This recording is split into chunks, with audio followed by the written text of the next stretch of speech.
debe estar totalmente limpio y bien instalado sobre la base para iniciar el desarme. Retire la palanca de crank.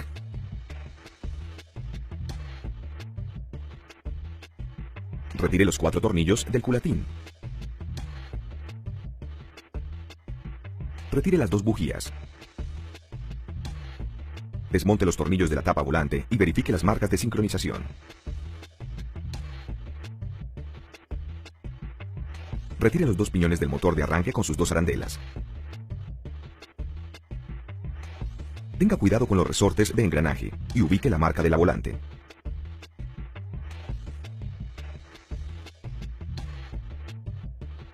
A continuación, ubique la marca de sincronización en el piñón de distribución.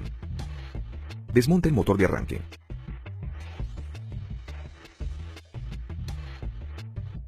Afloje el tornillo central del tensor de la cadenilla para liberar la tensión. Retire ambos tornillos para desmontar el tensor de la cadenilla. Para aflojar la tuerca de la volante, utilice la copa de 19 milímetros y el sujetador de la volante referencia F4 1A JA09. Retire la volante utilizando el extractor de referencia F4 1A JA10. Continúe retirando el colector de aceite. Quite los 2 tornillos para retirar el plato de bobinas y la platina guía del alambre.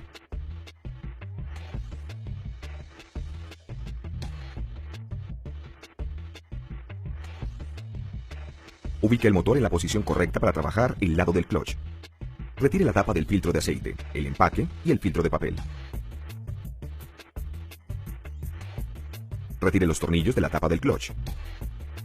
Retire la tapa y verifique que el empujador y las 2 guías se encuentren en su posición. Retire el conducto de lubricación del cigüeñal. Suelte la tuerca del piñón primario del cigüeñal utilizando el bloqueador referencia F4 1A JA11. Retire la tuerca, la arandela de presión y la arandela plana. Con mucho cuidado, afloje los 4 tornillos en cruz del porta-resortes. Así liberará la presión y no corre el riesgo de que se reviente esta pieza. Retire la balinera del clutch. Afloje la tuerca del clutch en el sentido de las manecillas del reloj. Es una rosca izquierda o contraria. Para realizar esta actividad, utilice la copa de referencia F4 1ZJA54 y el sujetador del clutch referencia E6090600. Verifique la posición de las arandelas, una es de presión y la otra es plana.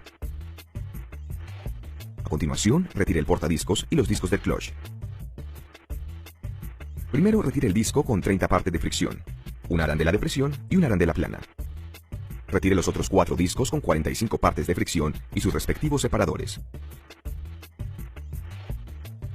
Retire la arandela. Retire el pin y el resorte. Tenga mucho cuidado, ya que estas piezas se pueden extraviar fácilmente por su tamaño. Utilice la palanca con el tornillo para desmontar el eje del crank. Retírelo un poco para evitar el tope y gírelo hasta eliminar la tensión del resorte interno. Retire la arandela. Retire el piñón de la bomba. Siga con el desmonte de los tornillos y la bomba de lubricación. Suelte la tuerca del patín y retírelo. Igualmente proceda con el resorte. Desmonte el eje de cambios, la estrella selectora y los 5 pines.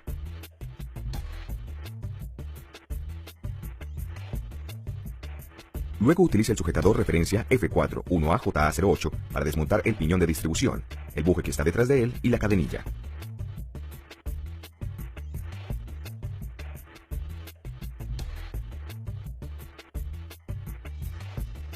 Para desmontar la cabeza de fuerza, primero debe retirar los 2 tornillos de 6 milímetros que aseguran la culata, y luego debe retirar los 4 tornillos con el colector de aceite.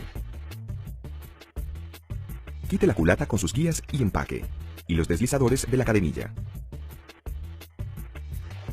Luego retiramos el cilindro y el pistón. Ponga el motor en forma horizontal para retirar los 8 tornillos pasadores de carcasa, y tenga en cuenta que uno de ellos es más largo.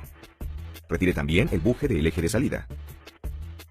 Para continuar, gire el motor 180 grados y retire los 2 tornillos de la base del cilindro y otro que está ubicado en el lado de la volante. Retire la carcasa del lado derecho.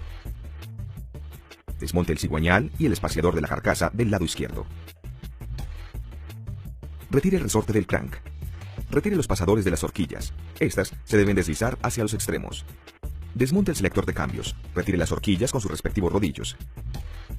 Y por último, retire la transmisión completa. Sea muy cuidadoso con las arandelas.